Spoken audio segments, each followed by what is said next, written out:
My microphone is charging right now, so hopefully you can hear me okay. This question comes from a geometry student, I'm assuming because it's about geometry. It is finding the area and perimeter of a triangle with mixed numbers. Okay. We have a triangle. I just pulled this example. If yours is a lot different and I missed the mark, then let me know in the comments and then I can help you out from there. So we have a leg of 8 1/3 inches, another of 8 1/2 inches, a base of 2 5/6 inches, and a height of 7 inches. Remember, height and base have to be at a 90-degree angle from one another to be able to determine that indeed is your height and base. The area of a triangle formula, 1/2 base times height, and the perimeter is just all your different sides added up, okay? Area is what's on the inside. Perimeter is if you walk around the perimeter, get it? The outside of it, that's your perimeter. So I'm going to call that A plus B plus C. So first things first, the tricky part of these is turning those fractions into improper fractions because it's a lot easier to add, multiply when you have improper fractions. So I'm going to do that first, okay? We have 8 1/3, 8 1/2, 2 5/6, and our height is just 7, so we don't have to worry about changing that one, okay?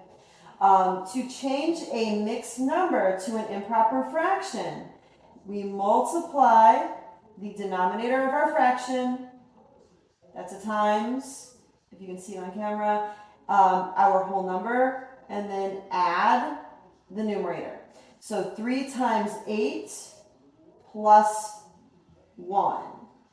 3 times 8 plus 1. We get 25. We keep the same denominator, okay? That doesn't change. I'm going to write it here too because I have these equal signs here. So our next one, 2 times 8 plus the 1 in the numerator, still over 2.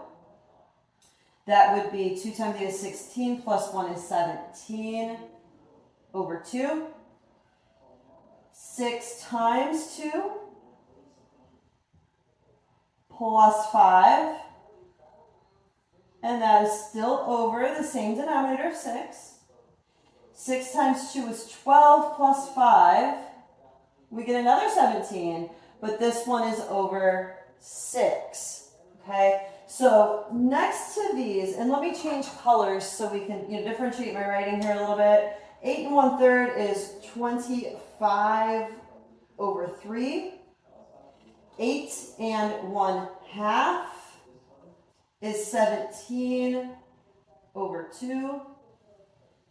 And our base, 2 5/6, is 17 over 6. So now we're ready to find area and perimeter. We have numbers here that we can work with a little bit more easily than the mixed numbers. Our area, 1/2.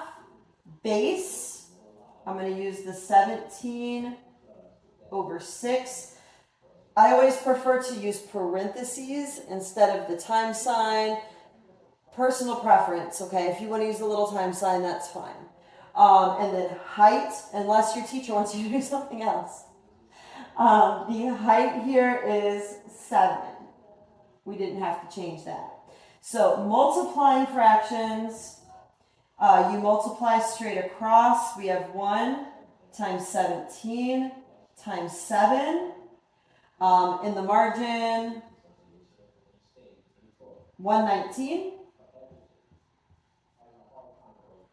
over 2 times 6 times, if there's nothing under that 7, we assume that it is a 1. Okay, so we have 12. Now, that's not your final answer because that's an improper fraction. You are working with mixed numbers. Okay, you start with a mixed number, you end with a mixed number. So we have to turn this back into a mixed number. We're going to do the opposite process as we did up here.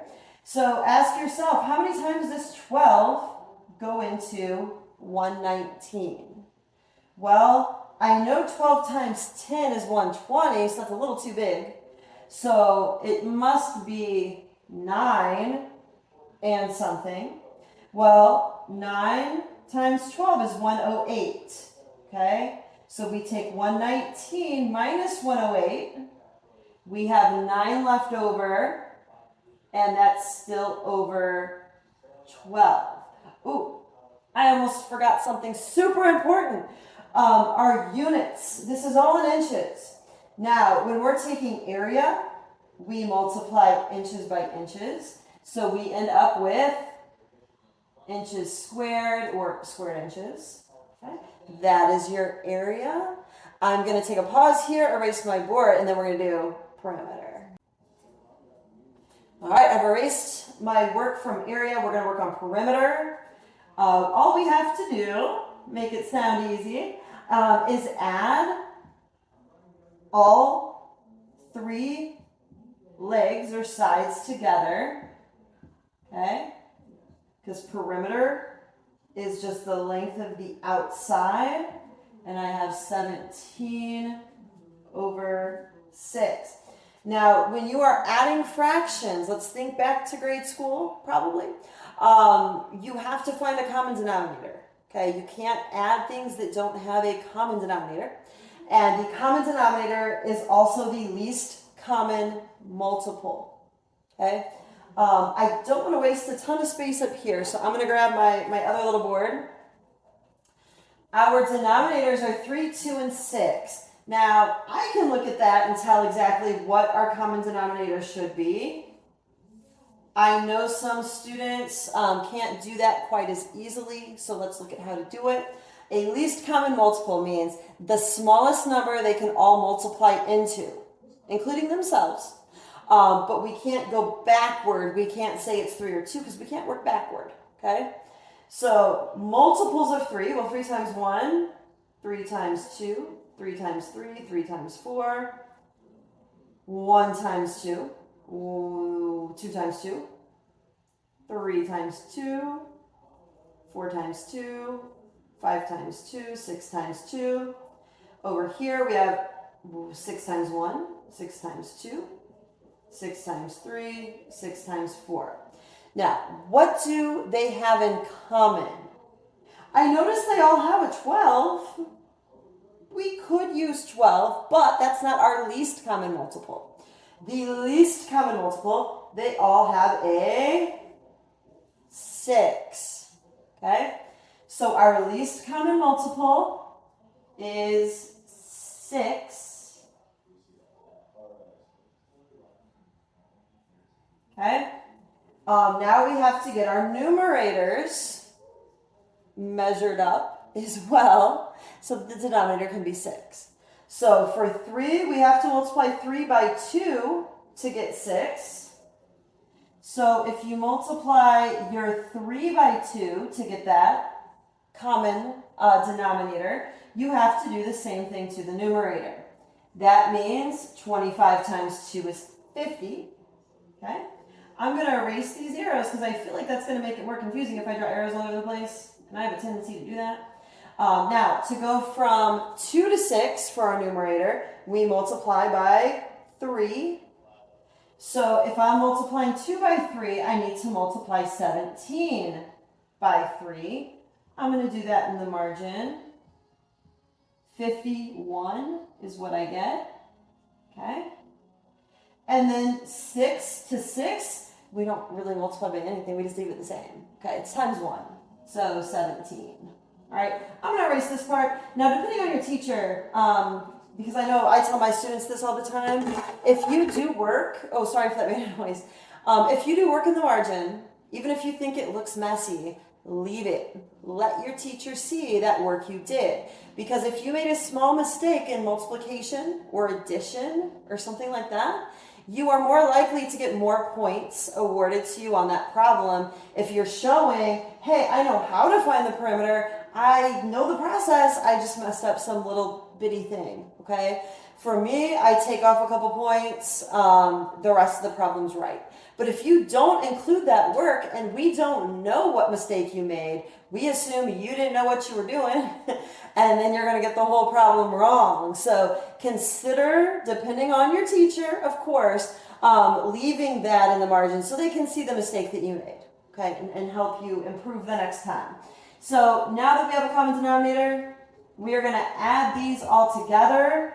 50 plus 51 is 101, plus 17 makes 118. Just made that a little lower. We don't want to leave it like an improper fraction, because if we're working with mixed numbers in the beginning, that's how we want to end it. 6 going into 118. Let's see. So 6 times...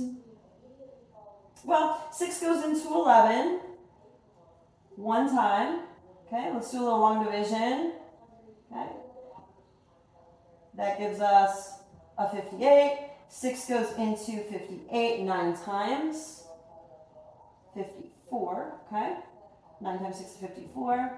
That leaves 4 left over. 6 does not go into 4. Okay, does not go into it evenly, without going to a decimal. Now, I do notice 19 and 4, 6 can be reduced. Okay, we can reduce top and bottom of that fraction by 2. And I'll write my answer up here nice and big. We end up with 19. 4 divided by 2 is 2. 6 divided by 2 is 3.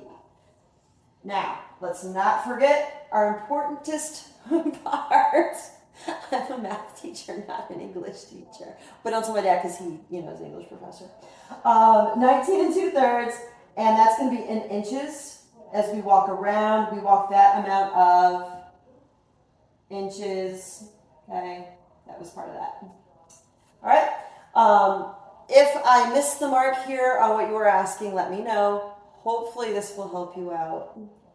Thanks for asking.